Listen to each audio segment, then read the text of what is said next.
भगवान श्री कृष्ण ने अर्जुन को क्या कहा था, तू जो चाहता है तू चाह सकता है, पर तू क्या चाहता है ये तू नहीं चाह सकता। एस्ट्रोलॉजी में इसलिए सब कुछ विश्वास के तौर पर ज्यादा कराया जाता है। विश्वास करोगे तो काम है, विश्वास नहीं करोगे तो उड़ता तीर लेने का काम। इंडिया का एक बहुत छोटा सा कॉन्सेप्ट है, इज्जत से नाम सिर्फ 3 बार बुलाया जाता है, चौथी बार में नाम का कबाड़ा कर दिया जाता है। जैसे कमल, हे कमल, कमल कहाँ हो, और चौथी बार नहीं सुनोगे तो कमलवा कहाँ चला गया। अगर एस्ट्रोलॉजर ने हमें कुछ चीज बताई है और वैसा ना हुआ तो हमें स्टार्स पर ब्लेम करना चाहिए फिर एस्ट्रोलॉजर पर? दोनों पे नहीं कर सकते आप। जिस तरीके से डॉक्टर जब दवाई देता है तो वो ये कहता है ये खा लो तो ठीक हो जाओगे, साथ में स्टार लगाकर थोड़ा सा डिस्क्लेमर भी देता है कि टर्म्स एंड कंडीशंस अप्लाई। आपको आज फल खाने की इच्छा हो रही है तो नतीजा 2 ही है, या तो फल खा पाओगे या तो नहीं खा पाओगे, पर फल ही खाना है इस बात की इच्छा से ये डिपेंडेंट हो गया कि फल ही प्राप्त होगा। जितना मुंह उतनी बातें।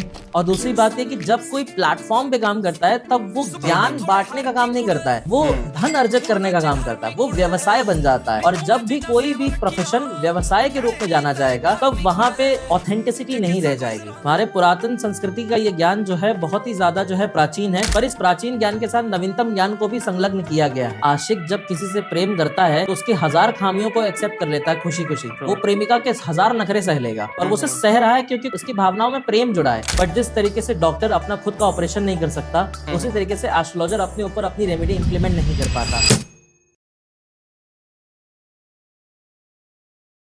आज का पॉडकास्ट काफी ज्यादा कंट्रोवर्शियल होने वाला है। देखो यार, गाली देने से पहले ना मेरी बात सुनो। देखो, मैं रियल लाइफ में ऐसा नहीं हूँ। मैं आज का जो पॉडकास्ट हम करने वाले हैं वो क्वेश्चंस उठाने वाले जो आप लोगों के मन में रहता है, और वो काफी ज्यादा मतलब सही भी है, मतलब टेक्निकली देखा जाए तो उन्हीं सभी सवालों के जवाब लेने वाले हम शुभम सिंह जी से, क्योंकि इनको 10 साल से ज्यादा का एक्सपीरियंस है। तो सर, आज जो है ना काफी स्पाइसी क्वेश्चंस पूछने वाला हूँ, आप हैंडल कर लोगे ना? बिल्कुल बिल्कुल। एस्ट्रोलॉजी से फ्यूचर जो है ना काफी अच्छे से पता चल जाता है।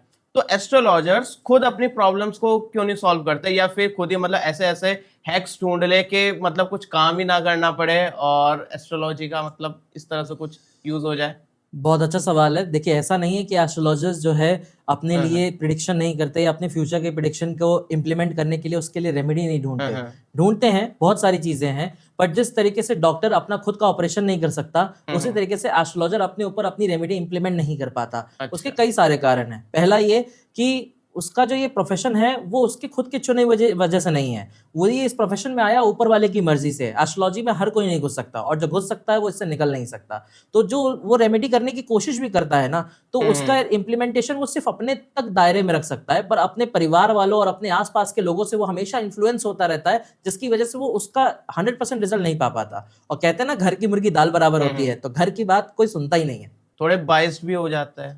यहाँ अपनी खुद की फीलिंग्स भी बायस्ड इम्प्लीमेंटेशन में आ जाती है, जिसकी वजह से आप चाह के भी अपने लिए चीजें नहीं कर पाते।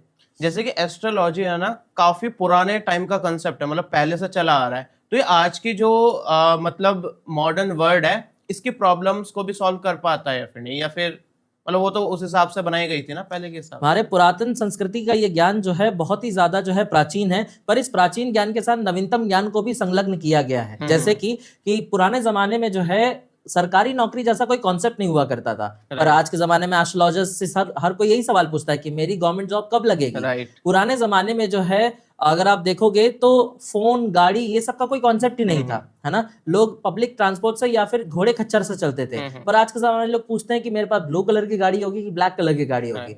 तो जो भी चीज पुराने जमाने में नहीं थी और आज के जमाने में है, इस कॉन्सेप्ट को कवर करने के लिए एक नया ज्ञान प्रस्तुत किया गया जिसे कहते हैं मॉडर्न एस्ट्रोलॉजी। और मॉडर्न एस्ट्रोलॉजी के अंतर्गत वो सारी चीजों का संलग्न आता है, जिसमें कि आप इलेक्ट्रॉनिक आइटम हो गया, चाहे इंटरनेट हो गया। पुराने जमाने में तो इंटरनेट नहीं था, पर इन सब को हम अलग अलग ग्रहों के वाइज कैटेगरी में डालते हैं, जो कि उसका इम्प्लीमेंटेशन सेम उसी तरीके से देता है।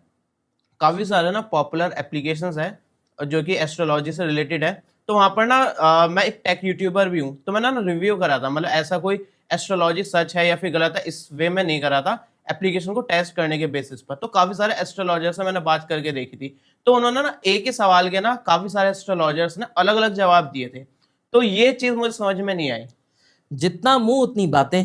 और दूसरी बात है कि जब कोई प्लेटफॉर्म पे काम करता है तब वो ज्ञान बांटने का काम नहीं करता है, वो धन अर्जित करने का काम करता है, वो व्यवसाय बन जाता है। और जब भी कोई भी प्रोफेशन व्यवसाय के रूप में जाना जाएगा तब वहां पे ऑथेंटिसिटी नहीं रह जाएगी। प्लस दूसरी चीज ये कि किसको पता है कि किसके पास संपूर्ण और शुद्ध ज्ञान है। इसकी Right. गारंटी तो किसी के पास नहीं है। भाई तुमने कितना पढ़ा, हमने कितना पढ़ा, कोई नहीं जानता। हम एस्ट्रोलॉजर के पास जाते हैं उसके रिव्यूज को देख करके, ना कि उसके ज्ञान को देख करके। हम उसकी डिग्री तो चेक नहीं करते, हमको पता भी नहीं होता कि उसे कितना आता है। सेम ऐसे ही डॉक्टर्स के साथ भी होता है, हम डॉक्टर की डिग्री चेक करके उसके पास नहीं जाते। इलाज करता है, सूट किया तो अच्छा डॉक्टर, नहीं सूट किया तो बेकार डॉक्टर। तो सेम चीज हमारे साथ होती है। इसी वजह से हर एस्ट्रोलॉजर के साथ अलग अलग चीजें इसलिए होती है क्योंकि सबका ज्ञान वैरी करता है, और कौन से जगह से ज्ञान लिया गया उसकी ऑथेंटिसिटी का कोई पता नहीं है। जैसे कि एस्ट्रोलॉजी में स्टार्स हमारी डेस्टिनी डिसाइड करता है, तो बाकी रिचुअल्स या फिर प्रेयर्स करने की क्या जरूरत है? स्टार्स पर क्योंकि छोड़ वो दो? भी डेस्टिनी का ही पार्ट है। अच्छा। आप अपने लिए रेमेडी करने वाले हो, आपको कोई ज्ञान प्राप्त होगा, ये भी आपकी डेस्टिनी का ही पार्ट है। और डेस्टिनी जो पूर्व निर्धारित जिसे कहते हैं, जिसे भाग्य भी कहते हैं, नियति भी कहते हैं। नियति फिक्स्ड होती है, पर ये फिक्स कब होती है इसका ज्ञान गीता में भगवान श्री कृष्ण बता गए हैं कि जैसा जैसा कर्म करोगे वैसा वैसा भाग्य बनता चला जाएगा। उदाहरण के तौर पर आपको आज फल खाने की इच्छा हो रही है, तो नतीजा दो ही है, या तो फल खा पाओगे या तो नहीं खा पाओगे। पर फल ही खाना है, इस बात की इच्छा से ये डिपेंडेंट हो गया कि फल ही प्राप्त होगा। मतलब आज अगर आपने फल खाने की इच्छा रखी, उदाहरण के तौर पर सेब खाने की इच्छा रखी है, सेब खाने जा रहे हो तो सेब का ही पेड़ ढूंढोगे, संतरे का पेड़ तो ढूंढ के नहीं लाओगे ना। तो उसी तरीके से क्या डेस्टिनी फिक्स हो रही है वो आज के प्रेजेंट मोमेंट से डिसाइड होती है। तो आज के प्रेजेंट मोमेंट में आपने डिसाइड कर लिया कि मुझे रेमेडी करनी है, तो आपका आने वाला भविष्य टल जाएगा। जैसे कहते हैं ना, एस्ट्रोलॉजी में एक बहुत सिंपल सा कॉन्सेप्ट है, हॉस्पिटल जाने का योग है तो आप उसे दो तरीके से डाल सकते हो। या तो खुद हॉस्पिटल जाके डॉक्टर से चेकअप करा लाओ, या तो फिर इंतजार करो कि जिंदगी आपको हॉस्पिटल जबरदस्ती भेजे। तो हमारे ऊपर है कि हम उस रास्ते पे सीधे सीधे चलना चाहते हैं या उस रास्ते के अपोजिट जाके उधर की तरफ जाना चाहते हैं।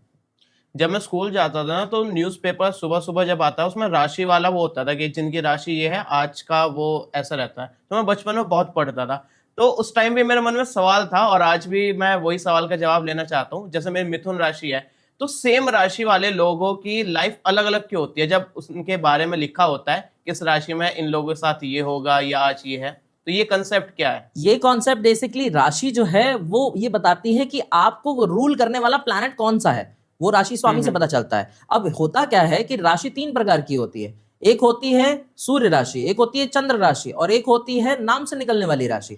ये तीनों जो है अलग अलग होती हैं, किसी की सेम भी हो सकती है। अब होता क्या है कि इसमें कॉन्सेप्ट ये है कि ये जो राशि फल होता है ये एक पर्टिकुलर कम्युनिटी को टारगेट करता है, जिसमें जनरलाइज बातें लिखी होती हैं। जैसे लिखा भी क्या होता है राशिफल में, आज आपका ट्रैवल का योग्य है ना, सौभाग्य खुल सकता है, कुछ कार्य बन सकते हैं। अब ये तो जनरलाइज बात है, किसके साथ सेट नहीं होगी। तो जनरलाइजेशन, बहुत ज्यादा जनरलाइजेशन है इसमें। दूसरी चीज क्या है कि इसमें अगर हम बात करें तो राशि में मेन चीज ये इंपॉर्टेंट हो जाती है कि ये किसी पे भी कौन सी भी राशि पढ़ लोगे आपको लगेगा मेरी वाली के लिए बात हो रही है ना। तो ये बहुत जनरलाइज कॉन्सेप्ट है, इसका स्पेसिफिकेशन भी है, पर एस्ट्रोलॉजी में इसका सही कॉन्सेप्ट है देश काल परिस्थिति। देश के इंसान कौन से लोकेशन में जी रहा है, काल किस समय में जी रहा है, और परिस्थिति किस सिचुएशन में जी रहा है। ये तीन चीजें हर इंसान को अलग अलग कैटेगराइज करती है, डिफरेंशिएट करती है।